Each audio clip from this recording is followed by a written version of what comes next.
इसमें बोला friction force always act in opposite direction to the motion of the body. जरूरी नहीं है कि फ्रिक्शन जो है हमेशा क्या लगे, अपोजिट डायरेक्शन में लगे, क्योंकि उस केस में कभी कभार फ्रिक्शन जो है वो सपोर्ट भी करता है, अपोजिट में नहीं लगता।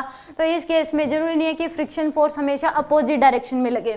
तो यहाँ पे ये बात क्या होगी, इस केस में गलत होगी। Friction opposes the motion of the body. Friction हमेशा रिलेटिव मोशन का अपोज करता है। फ्रिक्शन फोर्स ऑलवेज अपोज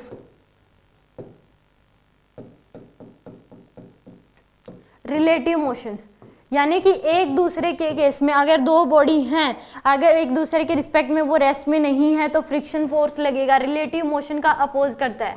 मान लो कि दो बॉडी हैं, इसकी वेलोसिटी आपको दे दी मान लो 2 मीटर पर सेकेंड, और एक दूसरा ब्लॉक है जिसकी वेलोसिटी दे रखी है 4 मीटर पर सेकेंड।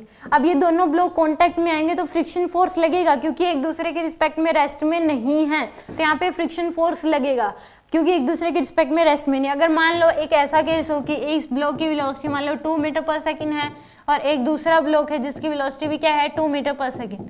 अब यहाँ पे अगर ये दोनों ब्लॉक कांटेक्ट में आएंगे तो उस केस में यानी कि कांटेक्ट में मान लो इसकी 2 है, इसकी भी क्या है 2, तो यहाँ पे फ्रिक्शन फोर्स नहीं लगेगा क्योंकि एक दूसरे के रिस्पेक्ट में क्या है ये रेस्ट में।